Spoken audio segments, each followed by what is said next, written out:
He always left the storm door half open. Even in winter when the wind burned your cheeks raw and the snow drifted like shipwreck ghosts across the yard.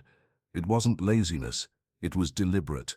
A signal, like a lit porch lamp, or the lighthouse beacons I later came to live by. That crooked aluminum door, whistling on its hinges, clanging when the wind caught it just right, was his way of saying, "You can come in but only halfway."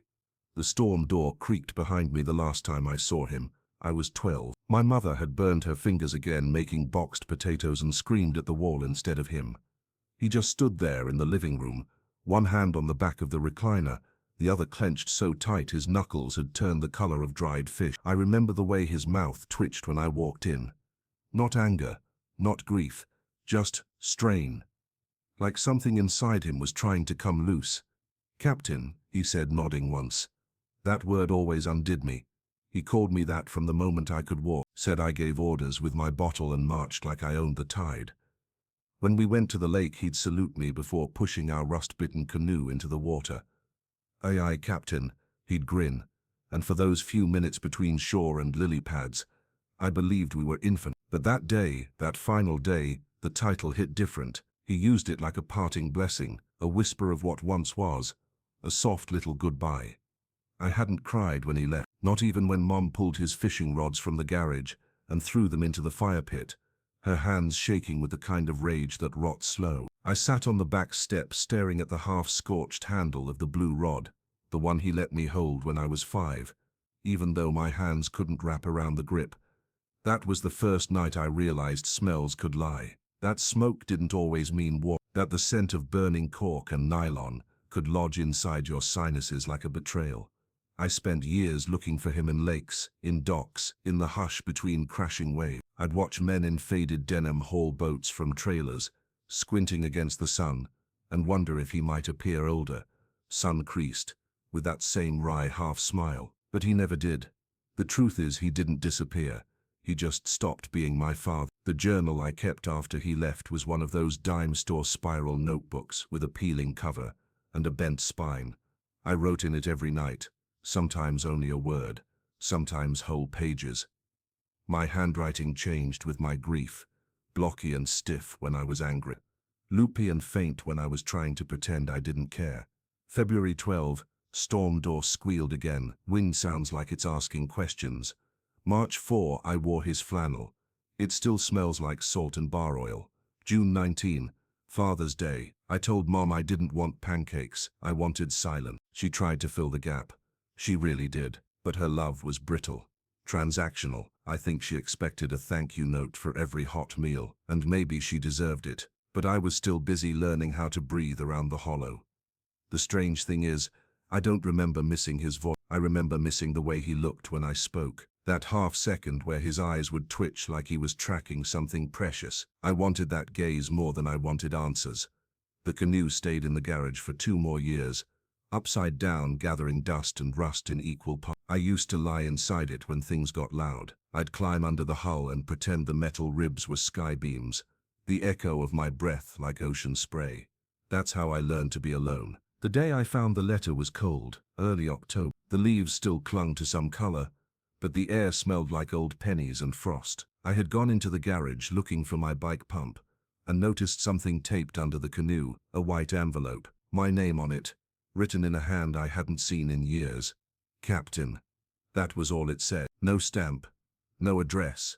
I tore it open with shaking fingers. Inside, a photo of the lake, our lake, a blurry shoreline, the dock barely visible, and on the back, scrawled in ink that had run slightly with moisture, still navigating, "Come find me when you're ready." My heart knocked so hard I thought it would split my ribs. I read it 12 times. Maybe more, memorized the curve of each letter, the smudge near the bottom that might have been a thumbprint. I didn't tell my mother. I just took the canoe out the next day, alone, dragged it behind my bike like some small-town martyr, my breath puffing in clouds. When I got to the lake, I stood at the edge for a long time, the water black and unreadable. Then I pushed off. The paddle felt foreign in my hands, but the motion came back, left, right, dip. My body remembered even when my mind faltered. Halfway across I paused. There was no one there, No figure waiting on the far bank, no voice calling, "Ahoy, Captain." But I heard the wind whistle through the reeds, and I swear for just a moment, the storm door in my chest creaked open. I started dreaming of water. It wasn't always the lake. Sometimes it was the ocean, briny and bottomless, the kind that doesn't cradle you but pulls. Other times, it was rain, hard and fast, like nails on a tin roof. But always I woke up wet, not soaked, not literal, just humid in my skin, like grief had its own condensation cycle. I began sleeping in the garage more often, on the workbench beneath the window, the canoe watching over me like a skeleton of something that used to move. I found peace there among rusted bolts and mildew-stained tarp. The silence was raw, unapologetic. Like him, I kept his letter folded in my boot, wore it even in summer, sweating through the leather, the ink smudging more with each step. Some days I pretended he was watching me from the tree line. Others, I pretended he was dead, and the letter had been some ghost's idea of mercy. I didn't go back to the lake for a while. The first paddle had felt too much like confession. But something about the way the photograph haunted me, that shoreline just out of focus, it itched at the edge of my sanity. It wasn't just a location, it was a map of the man he used to be, and maybe still was. One night when the cicadas buzzed like broken electricity and the moon cast pale bruises across the grass, I pulled the canoe down again. This time, I brought the journal. July 22. I hate the way absence hums. It's never quiet, it's static. July 30. I saw a man who walked like him today. Heel first, like the ground owed him answers. August 3. I wonder if he ever whispers my name when he forgets I'm gone. I paddled hard that second trip. Not because I thought he'd be there, but because part of me wanted the ache in my arms to match the one in my chest. The water resisted like it knew my secrets. I cursed at it, then apologized, then cursed again. The far bank was quieter than memory, thicker with reeds. The dock was gone, but the tree was still there, the crooked ash with the bark that peeled like sunburnt skin. I pulled the canoe halfway onto the shore and stepped out. My legs shook, half from the cold, half from memory. I found the second envelope tucked inside the hollow of the tree. Same paper, same scrawl. Captain. But this time, no photo, just a page. One sentence. You can't steer what you won't face. I sat down hard on the cold earth. I thought of the way he looked that last morning, like he was halfway to disappearing, even while still in the room. How does a man shrink that way? How does he fold himself so small that you can't even blame him properly? I ran my fingers over the words until the paper softened at the edges. You can't steer what you won't face. Did he mean the water, or himself? Back at home, I placed the letter next to the first, under a cracked mason jar I found in the shed. I began to build a little shrine. To what? I didn't know. A man, a wound, a lighthouse that never turned on. Mom knocked on the door that night. She didn't come in. Your grandfather called, she said. Said your father was asking about you, in one of his lucid spells. My chest became a compass spinning too fast. You didn't tell me he was sick. You never asked, she replied. Not cruelly, just. She left something outside my door. I opened it hours later to find a small box. Inside, a compass. Old, rusted, the kind you wore around your neck. It still worked. The needle trembled but always found north. Taped to the bottom was another note, but this one wasn't in his handwriting. He called you captain even when he didn't know what year it was. I didn't sleep that night. I watched the wind tear through the branches outside and imagined it trying to speak his name. I was 17. 3 months later, I stood on a Greyhound platform with a duffel bag. The canoe sold to pay for the ticket. The compass warm against my chest. He was in a care home 3 towns over. Had been for 6 months. I remember gripping the letter in my pocket so tight. The paper tore, and I remember the moment I stepped off that bus, breath shaking, heart in my ears, and saw him in a wheelchair beneath a rusted awning, thin, smaller than I remembered. His head lolled until someone nudged him. Then he looked up, his eyes flared, and he smiled. Captain, he rasped. Just that. Just that. The nurse's name was Marianne. She smelled like dryer sheets and chamomile tea, and her hands were always cold, like she'd just washed them before every moment that mattered. She wheeled him back to his room without a word, and I followed like I was 12 again, trailing behind him on some shoreline I didn't recognize. He didn't say anything else, just that one word, captain, like it had cost him all the syllables he had left. I sat in the chair next to his bed. The room was sterile but not cruel. A photo of a sailboat hung on the wall. Not ours, generic. marketed peace. I hated it immediately. It was the kind of image meant for people who think nostalgia is the same thing as memory. He blinked a lot. His hands trembled even when they rested. Every time I spoke, his fingers twitched, like he was trying to carve the sounds into air. "You look like your mother," he said once. It was barely audible, a hiss more than a sentence. I wanted to tell him that wasn't the right thing to say, that it had never been the right thing. Instead I nodded. I tried to meet him where he was. October 12, he doesn't remember what year it is, but he remembers my middle name. October 14, he fell asleep while I was talking, but he smiled before he died. October 20, I left the room for 10 minutes and came back to him calling for Captain. The nurse said he does that every day. There are silences between people who have hurt each other that feel heavier than punishment. His wasn't just dementia. It was a kind of fog he waded into long before the diagnosis.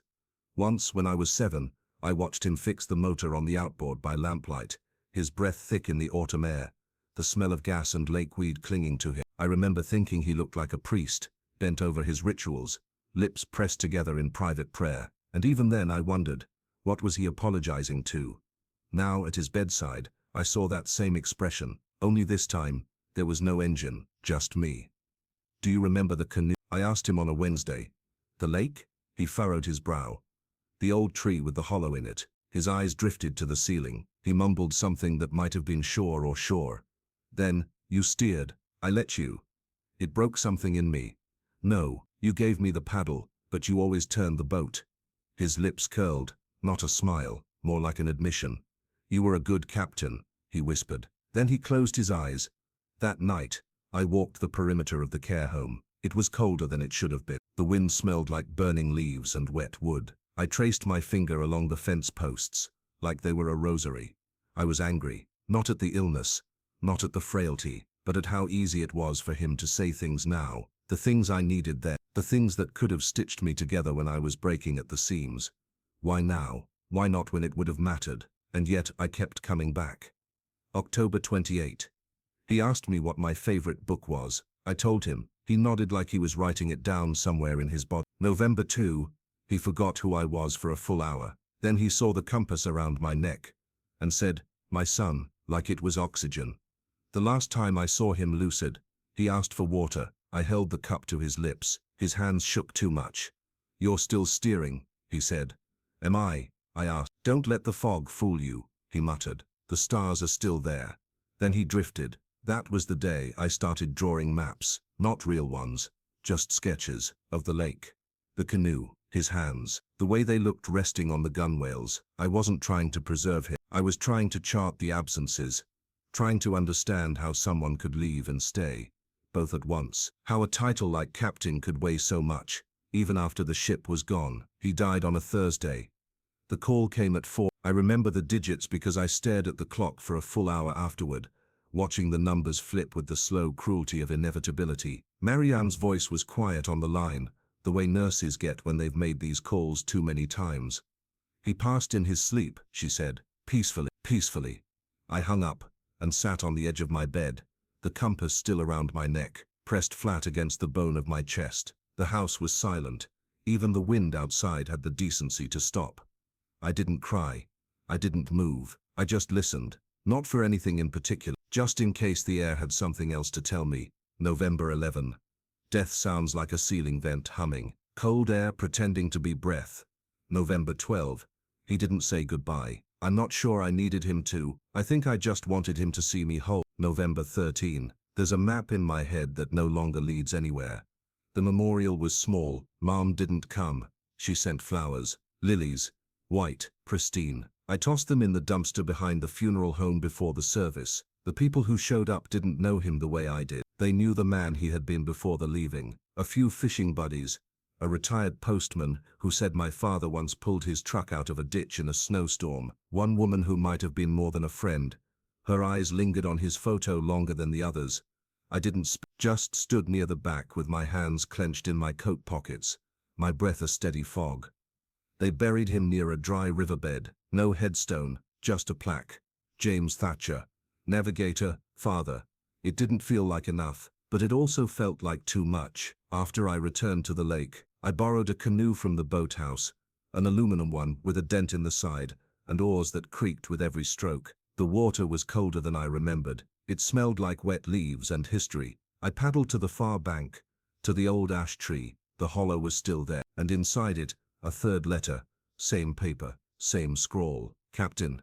But this time the ink was different, older, faded. The paper brittle with time. If you found this, it means I didn't steer us right, but it also means you made it. That counts for something. I read it aloud to the water, twice. The words fell around me like snow. I burned it there at the shore, letting the ashes drift into the lake, not out of anger, out of reverence, the way sailors burn offerings to the tide. Then I lay back in the canoe, let it drift, my fingers trailing in the water like a rub. For the first time in years, I didn't feel like I was searching. I felt found. November 20, I asked the wind today if he forgave me. It didn't answer, but it stayed. That was enough. November 25, I keep drawing maps, not to find him, just to remember the way back to my December 1, the compass still works. I think I do too. There is a kind of silence that no longer asks for anything. It just is. That's what I carry now. Not his voice, not his regret, just the way his hand once steadied the canoe when I first climbed in, and the way he whispered, "Captain," like it meant something worth holding on to. The lake froze over 2 weeks after the funeral. I went back anyway, walking the path alone, boots crunching through old snow and fallen pine needles. The cold bit at my ear. My breath floated in slow puffs that reminded me of campfire ghosts. Everything was quiet except for the ice creaking beneath itself. A low groan that sounded almost human. I stood at the shoreline where I had burned his last letter. The ashes were long gone, scattered somewhere beneath the surface or carried off by wind. I imagined them finding places I hadn't, sinking into silt and memory. There was no canoe this time, no hollow tree, just me, and the weight of what stayed behind. December 10, I keep dreaming about the storm door. It swings in the wind, never closing. Sometimes he's behind it, sometimes it's just my own face. December 12, I found an old cassette in his toolbox, a sea shanty. He used to sing it off key when we fished. I played it 3 times before I could breathe. December 14, my hands shake when I touch wood now. Pine, cedar, ash, like they remember. I began rebuilding the canoe. It wasn't his, that one had been sold, long gone to another boy with different ghosts. This one was mine, bought second-hand, sun-bleached and cracked in the hull. I stripped it down in the garage, day by day, letting the wood speak. There's a sacredness in restoration, a rhythm, sand, prime, patch, paint. Each motion felt like prayer, like apology, like the breath between forgiveness and forgetting. Mom came by once. She stood at the edge of the garage with a bag of groceries and an apology that hovered on her lips, but never landed.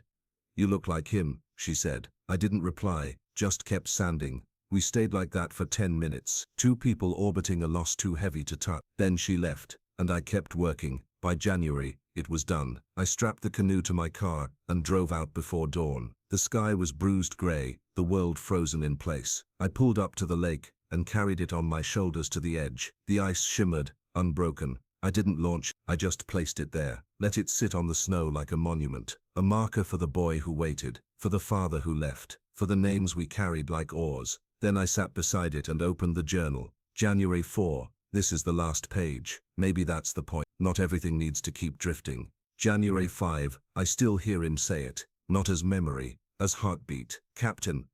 I closed the notebook, looked out across the lake. The wind picked up, curling around me, whispering through the trees like a voice I almost recognized. And for the first time, I didn't need to turn. I knew what it said.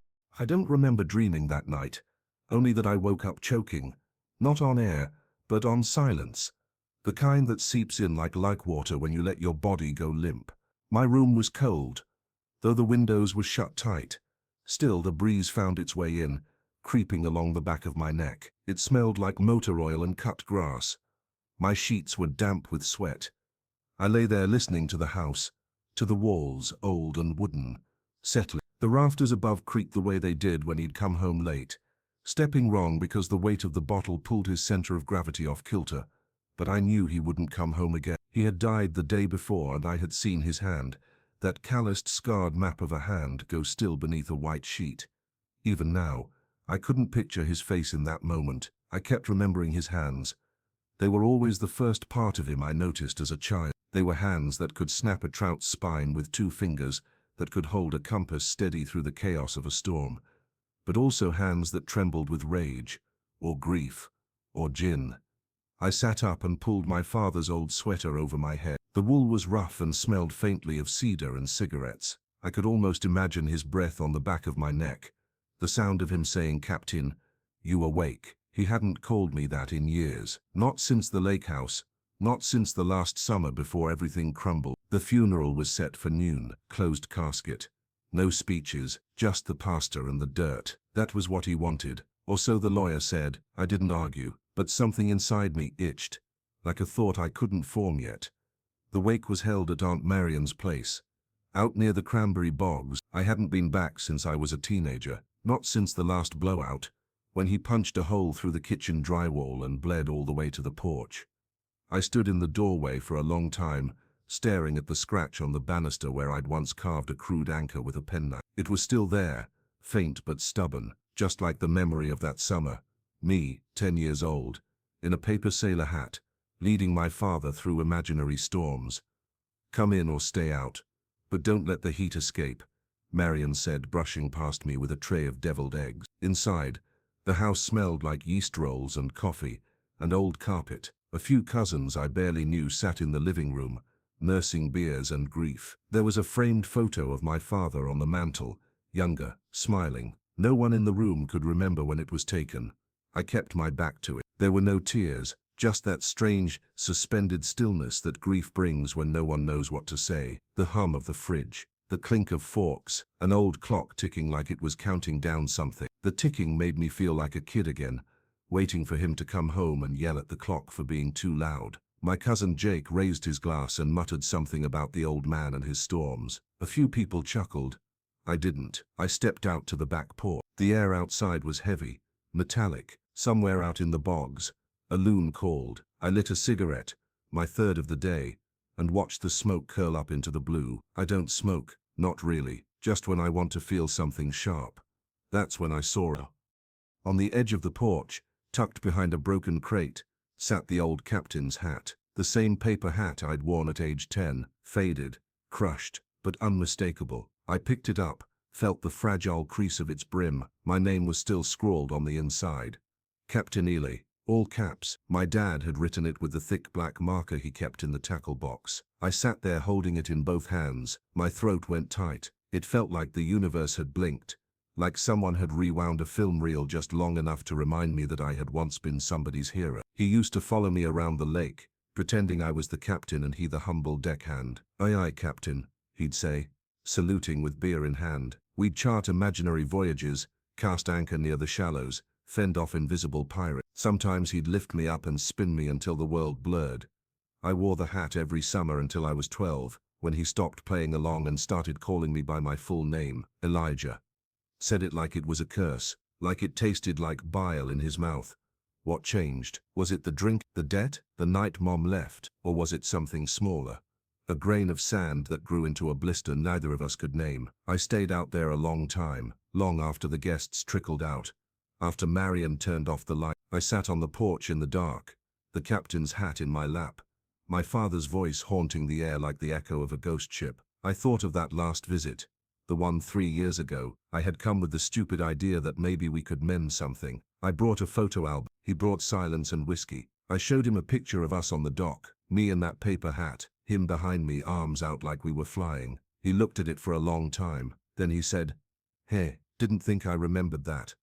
"Did you?" I asked. He just shrugged and poured another drink. We didn't speak again after that. That night I drove back to the lake house. The old place was boarded up, brittle with age and rot, but the key still worked. The air inside smelled like mulder and fish hooks, dust on the windows, cobwebs on the ceiling. I sat on the edge of the old dock and looked out at the black water. It was still mirror-like. My breath fogged the air. The stars were out in clusters, like salt flung across velvet. I put the captain's hat on. It barely fit. Then I spoke out loud for the first time in days. "Okay, Dad, I'm listening."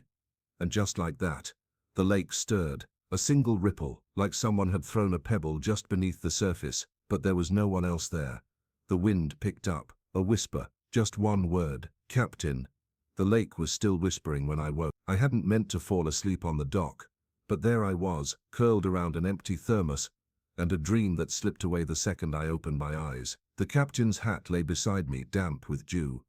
The paper edges curled like dying leaves. I touched it gently, as if it were a wound I might heal. Morning mist clung to the water, veiling the horizon in milk-glass opacity. Somewhere beyond it lay the old fishing grounds, the shallow spots he swore only he could read. I stared until my eyes burned, as if willing the silhouette of his boat to appear. It didn't. Inside the lake house, light trickled through the dusty blinds. The floorboards groaned beneath my feet as I moved room to room, reacquainting myself with the bones of our past. The air tasted like rust and pine. The dining table still had that water ring from the night he spilled his drink and accused me of forgetting who he was. You think I was just a drunk? I taught you how to read the stars. Don't pretend you did this without me. I didn't answer him then, I just left. But the words had followed me for years, like barnacles. In the upstairs closet, his old workshop, I found the ledger. It was bound in cracked leather, the edges gone soft with time. I recognized it immediately. He used to scribble in it after fishing trips, when he thought I wasn't looking. I'd assumed it was a log of tides or bait preferences, but when I opened it, the first page stopped my breath. July 9, 1997. Eli caught his first sunfish today, called himself captain, and insisted I salute. Didn't have the heart to tell him his anchor was a stick. God help me, I wish I could live inside that day. The ink bled slightly around the words. My hands trembled. I turned the pages. August 14, 1999. I yelled, not at him, not really, just at the air, the debt, the smell of failure clinging to my clothes. He flinched. I said sorry. He didn't believe me. Neither did I. June 2, 2001. He doesn't wear the hat anymore. Says he's too old for it. I miss my captain. I'm not sure who I am without him leading the way. There were entries spanning decades, some only a line, others entire pages. He never showed this to anyone, and he had never once spoken to me like this in life. But here, in this decaying room, his voice felt clearer than it ever had at the dinner table. November 1st. He brought a girl home, said she was just a friend. She had laughing eyes and called him. I watched him try to impress her with a card trick I taught him. It worked. I felt proud. Then I felt jealous. I sat down on the workbench. The room smelled like turpentine and memory. March 18, 2013. He said he didn't want to be like me. He said it like it was a curse. Maybe it is, but he doesn't know the whole story. No one does. I stopped there. That entry was dog-eared. The basement was damp and colder than I remembered. I hadn't been down there since the storm when the fuse box blew, and he made me hold the flashlight while he cursed at the world. Back then I thought he was invincible, even when he was shivering and afraid. Behind a stack of cracked minnow buckets and a warped tackle box, I found a trunk, the same one he kept locked all through my childhood, the one he once told me held regrets too heavy for the attic. The key from the ledger's back flap fit perfectly. Inside were stacks of letters, unopened, addressed to Eliza May Johnson, my mother. The first was dated 2 months after she left. Eliza, he still sleeps with that damn hat on, calls himself captain, says I'm the crew. He thinks it's a game. Maybe it is. Maybe I let him believe because it's the only time he looks at me like I matter. Letter after letter, unsent, pages filled with apologies, memories, admissions he never dared speak aloud, letters written with hands that hurt to imagine as vulnerable. Eliza, I'm sober now, for him. Not for me. I know I ruined it, but please, tell him I never stopped trying, even when I failed, especially then. I felt something cave in my chest. I read for hours. Then I saw the last letter, different envelope, addressed to me, unsealed. Eli, if you're reading this, I'm gone. I guess I never figured out how to say this to your face, but the truth is, I always needed you more than you needed me. I wasn't ready for a son like you. I thought I had to be a goddamn lighthouse. Instead I was the storm.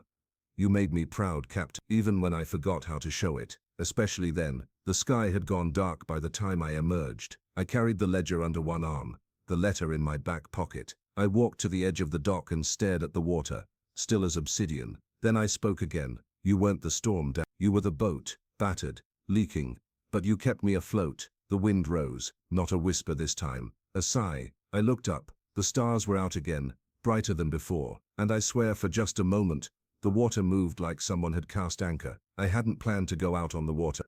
Not that night, not after everything the ledger had stirred, but something pulled me. Not curiosity, not grief, something older, primal, like the way salmon remember where to return. I found the oars in the shed, covered in cobwebs, and the faint scent of kerosene. The old rowboat, grey and splintering, was still tied beneath the willow. It took me 20 minutes to patch the crack in its hull, another 10 to talk myself into pushing off. The lake swallowed me in silence. Each stroke of the oar carved crescents into the black glass. I rowed without aim, letting the wind decide. The moon hung low and full, its reflection shattering every time I blinked. I remembered the story he used to tell when I couldn't sleep. The Fisher King, a wounded man who could heal nothing until someone pure asked the right question. What ails you? That was all it took in the myth. Compassion, not valor. I used to think he told that story because it was his favorite. Now I think it was a confession disguised as bedtime. The middle of the lake was colder, my breath fogged in the moonlight. I let the boat drift. My hand brushed the water, ice and silk. I took out the ledger. I hadn't meant to bring it, but somehow I had. It sat heavy in my lap, warm with the residue of his secrets. I flipped to the last blank page. I didn't know why until I started writing. June 12th, 2025. I read your words, old man. Everyone, you thought I wouldn't understand, but I do. You were the king and the wound and the sword, all at once. You were broken, but you tried. You never stopped trying. I wish I could ask you now what ails you, but maybe I already did. Every time I called you Dad. My hand trembled. The pen left a dark blot at the end. I looked out across the water, and I saw it. A light, small, golden, flickering at the far end of the lake near the bend where the birches grow. The old fishing spot, his favorite. The place he said always gave him peace. I didn't think. I rowed. The light didn't fade. It pulsed, like a beacon, like breath. When I reached the cove, the light vanished. But something floated there, a bobber, red and white, new, untouched by algae or sun, and beside it a tackle box. My throat tightened. It wasn't the one he used when I was a kid. That one was rusted beyond repair. This was his father's. I'd only seen it once, buried in a photo. I opened it. Inside a single note. The fish aren't the point, Eli. It was always about the waiting. The boat drifted until sunrise. I didn't sleep. I just watched the sky bleed orange. The lake shimmering like a wound stitched shut. Back at the dock, I stood for a long time. Ledger in one hand, the tackle box in the other. Then I walked inside, and I opened the cupboard where he kept the mugs. His was still there. On one fisherman in cracked blue glaze. I poured a cup of black coffee and sat at the table. I didn't cry, not yet. I just sipped and let the silence settle around me like a net. Because I finally understood. My father wasn't looking for redemption. He was looking for someone who would keep fishing.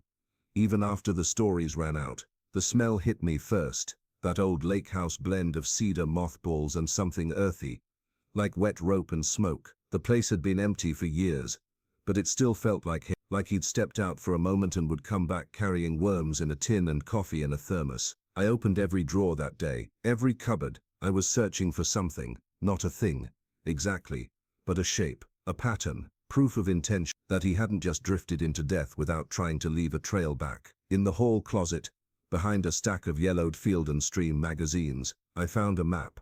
Not a store-bought lake map. This was hand-drawn, ink on parchment paper, with pencil notes crowding every margin. It was layered, not just depths and contours, but memories, circles around certain rocks, X near reeds, arrows pointing into the unknown with notes like sunset bite and don't trust the ice here. The bottom corner read, Captain's Chart, and beneath it in smaller letters, to be updated with every truth we uncover. I spread the map across the kitchen table. Beside it, the ledger, the coffee still warm. There were annotations I couldn't decipher. Codes maybe, coordinates. Some looked like dates, others, like riddles. One circle was marked simply "Tell him here." I traced the path with my finger. It led from the dock to a bend in the northern inlet, right near the old rusted buoy. We never went there. He always said it was too shallow, too easy to get stuck. Now I knew that meant it mattered. I packed light. The map, the tackle box, a thermos, and the captain's hat. The sky was the kind of gray that felt like it might rain, but never did. The northern inlet hadn't changed. Narrow, overgrown reeds clawing at the sides of the boat. The water was darker here, more secrets, less. When I reached the buoy, I let the oars rest. The lake was still, the kind of stillness that hums. I pulled the map from my jacket and unfolded it. The circle marked "Tell him here" stared back at me.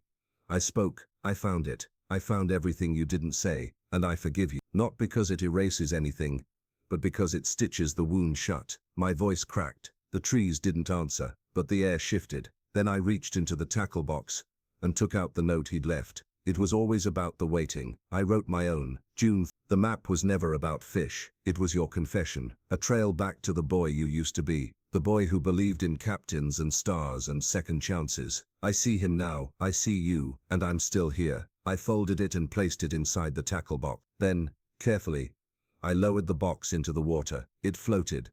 Just barely. I watched it drift toward the reeds, slow and purposeful, until it caught on something beneath. It stayed there, like an anchor. When I returned to the house, it felt different, less haunted, not empty, but open. I tacked the map to the wall above the fireplace. The lines looked more like veins now, a heart, pumping memory into this place. I took the mug from the sink, washed it, dried it, placed it gently in the cabinet. Then I sat at the desk and opened the ledger. A new page. June, you gave me more than you knew. I thought you were the storm, but you were the map through it. You were the weight and the wind, and the hand on my shoulder. You were always leading, even when you were lost. Outside, the wind picked up. I heard it again. Capt. Only this time, it didn't feel like a ghost. It felt like a blessing. I woke before dawn. The house was still. I stood at the window watching the horizon shift from charcoal to cobalt, to bruised lavender. There was something ceremonial about the silence, as if the world was waiting.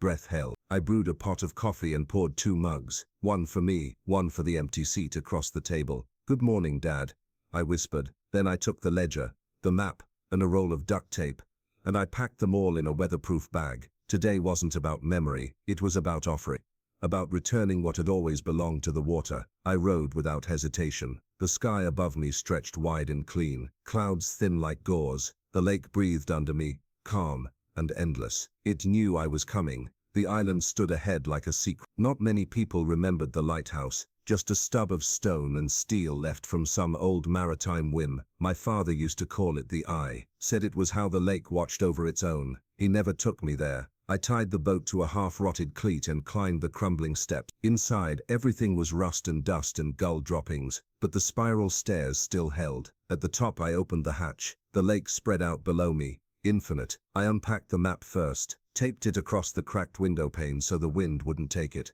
Then the ledger. I placed it in the brass lamp casing where the light used to burn. A small altar, a signal. Then I sat and waited, not for him, not for a voice, but for what came after. Around midday, clouds rolled in, not a storm, just shadow. I closed my eyes and let the sounds replace me. The groan of the lake, the whisper of the map fluttering, the memory of breath against my hair. And then laughter, not real, not external, but from deep inside, a summer sound. Him lifting me by the armpits and spinning me until the sky melted. He was always chasing light. He just didn't know how to hold it. When I opened my eyes, I wrote one last time. June 4th, 2025. I leave this here not as proof but as prayer, for anyone who finds it, for myself, for the son I may one day hold, for the father I finally see. The lighthouse still stands, the map still speaks. The ledger is not finished, only passed forward. I stood, took one final look at the lake, then I left the tower and did not look back. That night,